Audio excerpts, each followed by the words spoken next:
Halo semuanya, dan selamat datang di pembahasan kita kali ini. Pernah kepikiran nggak sih tentang sebuah kontradiksi yang super menarik di dunia manufaktur modern?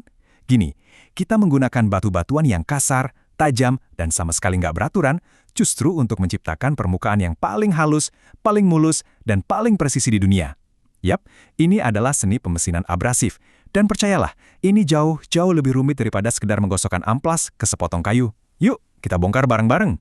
Kita mulai dari satu tantangan teknis yang lumayan bikin pusing para insinyur. Pertanyaannya simpel, gimana cara kita memotong logam yang paling keras di bumi?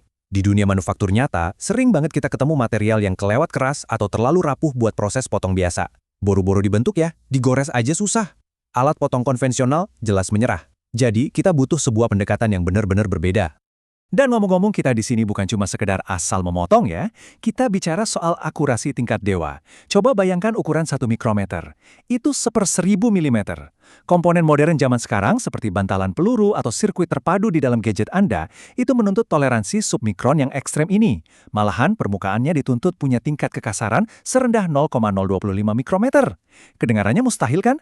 Tapi standar gila ini justru bisa dicapai lewat proses abrasif.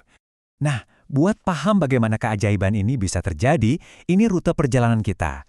Kita bakal mulai dari melihat apa itu masalah presisi puncak, terus kita kenalan sama para pemotong mikroskopis kita, habis itu kita bedah anatomi roda gerinda, dan terakhir kita masuk ke mekanika penggerindaan. Langsung aja yuk. Bagian pertama, kita bahas dulu soal masalah presisi puncak. Pertanyaannya, kenapa sih proses manufaktur standar aja seringkali nggak cukup? Coba deh bayangkan benda-benda krusial di sekitar kita. Bantalan peluru yang bikin roda kendaraan berputar mulus, cincin piston dan katup yang menahan tekanan luar biasa di dalam mesin, sampai cetakan presisi yang dipakai buat mencetak casing smartphone Anda. Semuanya itu butuh akurasi dimensi yang mutlak dan hasil akhir yang super halus. Kalau tanpa pemesinan abrasif, komponen-komponen ini bakal cepat rusak, aus, atau bahkan dari awal udah nggak bisa dipasang karena ukurannya meleset sedikit aja. Oke, sekarang kita masuk ke bagian kedua, kita kenalan langsung sama para pemotong mikroskopis. Buat benar-benar paham gimana komponen super presisi tadi dibuat, kita harus ngezoom in jauh sampai ke skala mikroskopis. Coba perhatikan visual dari mikroskop elektron ini. Di satu sisi, kita punya aluminium oksida, dan di sisi lain ada sebongkah berlian. Lihat deh bentuknya, sama sekali nggak mirip mata pisau yang rapi kan? Mereka ini bentuknya nggak beraturan, bersudut tajam, bergerigi, ya pokoknya berantakan lah. Tapi justru disinilah letak kuncinya. Setiap butir pasir mikroskopis ini beraksi sebagai satu alat potong mandiri waktu mereka menabrak benda kerja. Tapi gini, punya ujung tajam aja nggak cukup. Mereka harus tetap tajam sepanjang waktu. Nah, ini membawa kita ke satu konsep yang krusial banget, yaitu friabilitas atau gampangnya kerapuhan. Intinya, ini adalah kemampuan si butiran buat retak dan pecah pas kena tekanan. Normalnya, kita mikir barang rapuh itu jelek kan? Tapi di sini, itu justru fitur jagoannya. Pas sebuah butiran mulai tumpul karena terus-terusan menggesek logam keras, tekanannya kan naik tuh. Nah, butiran itu memang sengaja didesain untuk pecah. Begitu pecah, dia langsung mengekspos ujung baru yang masih tajam.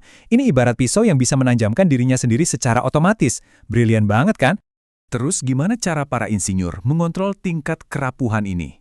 Jawabannya ada di bentuk geometri butiran itu sendiri.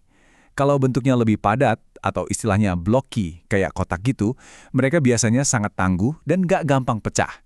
Ini cocok banget buat kerjaan potong kasar yang berat. Tapi sebaliknya, kalau butirannya berbentuk pipih atau plate-like, strukturnya itu jauh lebih rapuh. Mereka ini bakal cepat banget pecah-pecah buat memastikan sisi tajam yang baru itu selalu tersedia. Selain urusan bentuk fisik, ada juga aturan main soal kimia yang nggak boleh dilanggar. Ada hukum afinitas kimia. Contohnya gini, aluminium oksida itu pasangan yang pas banget buat baja karbon. Tapi kalau kita berurusan sama baja yang udah dikeraskan secara ekstrim, kita harus pakai bahan super abrasif, kayak cubic boron nitrate atau CBN. Nah, coba cek baris paling bawah. Berlian, bahan yang paling keras di dunia sekalipun, ternyata justru diharamkan untuk memotong baja. Aneh kan?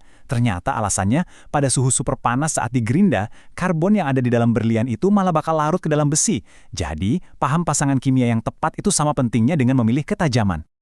Lanjut ke bagian ketiga. Mari kita bedah anatomi roda gerinda. Sekarang pertanyaannya gimana caranya menyatukan jutaan butiran tajam dan bergerigi tadi supaya mereka bisa bekerja sebagai satu kesatuan utuh. Rahasianya ada di lem atau materi pengikatnya. Ada beberapa jenis pengikat utama di industri ini. Yang paling umum itu ikatan vitrifikasi. Ini pada dasarnya campuran tanah liat yang dibakar gila-gilaan sampai 1250 derajat Celcius, sampai dia melebur jadi semacam kaca atau keramik yang super kaku. Terus ada resinoid, yang pakai bahan organik jadi roda gerindanya bisa lebih fleksibel. Ada juga pengikat karet yang biasa dipakai buat pisau potong yang super tipis, dan ikatan logam yang tugasnya menahan bahan abrasif super, kayak berlian tadi. Nah, kalau kita intip struktur ikatan ini pakai mikroskop, wujudnya kelihatan jelas banget. Anda bisa lihat butiran tajam yang menonjol, tapi coba deh, perhatikan juga ruang kosong berwarna gelap di antara butiran-butiran itu. Ruang kosong atau porositas ini fungsinya super-duper penting. Logikanya, pas butiran itu berhasil mengikis logam, serpihan atau tata logamnya kan butuh tempat buat kabur. Kalau ruang kosong ini nggak ada, roda gerinda bakal langsung tersumbat serpihan logam dan berhenti memotong sama sekali. Di lapangan sering banget ada kebingungan pas ngomongin spesifikasi roda gerinda, khususnya antara istilah kelas dan struktur. Biar gampang ingat, kelas atau grade itu ngonongin seberapa kuat si bahan pengikat mencengkeram butirannya. Jadi roda yang keras berarti butirannya dipegang erat banget dan susah lepas. Sedangkan struktur itu murni bicara soal porositas yang tadi kita bahas, seberapa padat atau renggang ruang kosong di antara butiran tersebut. Kedua variabel ini benar-benar harus dihitung secara matang banget oleh para insinyur. Dan akhirnya, bagian keempat, mekanika penggerindaan. Alatnya udah kita bahas, sekarang kita lihat apa jadinya pas roda gerinda ini ketemu langsung dengan logam benda kerja. Di atas kertas, proses ini kelihatannya tenang ya, seperti diagram yang kita lihat. Roda besar ini memutar butirannya dengan kecepatan tinggi, sementara benda kerja di bawahnya perlahan-lahan didorong masuk. Titik pertemuan mereka ini menciptakan lintasan pemotongan yang luar biasa tipis. Bayangkan, jutaan butiran abrasif ini secara bergantian mengikis lapisan material dengan kedalaman potong yang sangat dangkal. Makanya, hasil akhirnya bisa benar-benar presisi.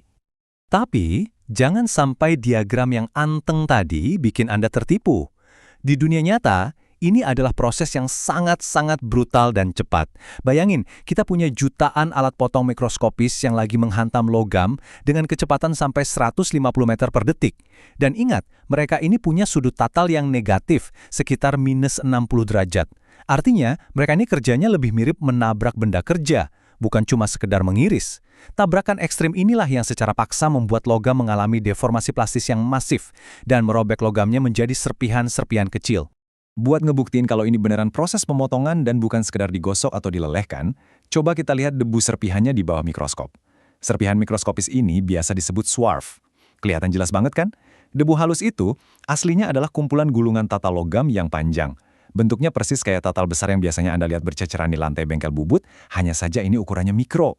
Benar-benar ya, keindahannya justru ngumpet di detail yang paling kecil. Luar biasa banget kalau dipikir-pikir. Gimana batu-batu yang kasar, rapuh, dan bentuknya nacak ini bisa direkayasa sedemikian rupa jadi alat paling presisi yang pernah kita punya. Jadi, lain kali kalau Anda lagi memegang smartphone Anda, atau melihat bantalan roda yang mengkilap, atau sekedar kagum sama permukaan logam yang mulus banget, coba tanyakan ke diri Anda sendiri.